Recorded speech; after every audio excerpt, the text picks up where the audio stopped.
चित्रकेतुरुवाच अजितजितः सममतिभिः साधुभिर्भवान् जितात्मभिर्भवता विजितास्तेऽपि च भजताम् कामात्मनां य आत्मदोति करुणः तव विभवः खलु भगवन् जगदुदयस्थितिलयादीनि द्व्यस्तेंशांशाः तत्र मृषा स्पर्धन्ति पृथगभिमत्या परमाणुपरममहतः त्वमाद्यन्तान्तरवर्ती त्रयविधुरः तेऽपि च सत्त्वानां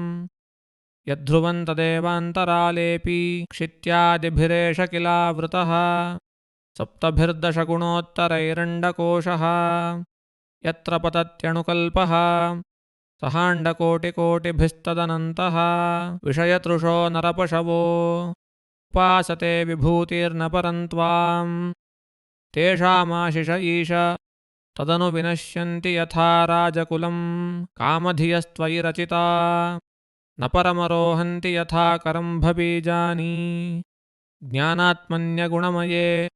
गुणगणतोऽस्य द्वन्द्वजालानि जितमजित तदा भवता यदाह भागवतं धर्ममनवद्यं निष्किञ्चना ये मुनयः आत्मारामायमुपासते पवर्गाय विषममतिर्न यत्र नृणाम् त्वमहामिति मम तवेति च यदन्यत्र विषमधिया रचितो यः सह्यविशुद्धः क्षयिष्णुरधर्मबहुलः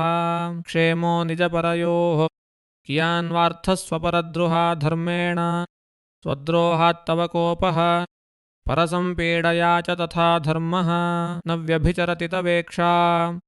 यया ह्यभिहितो भागवतो धर्मः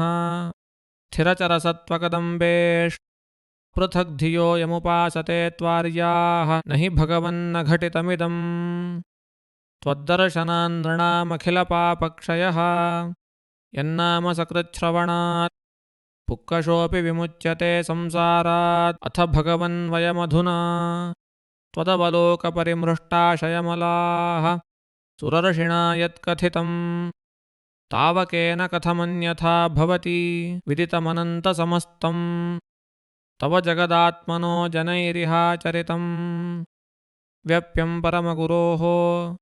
कियदिव सवितुरिव खद्योतैः तुभ्यं भगवते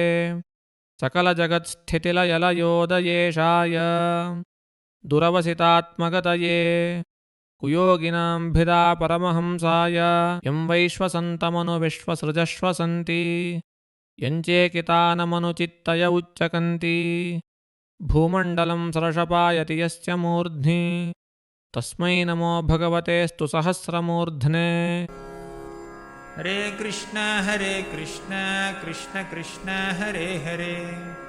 हरे राम राम राम हरे हरे।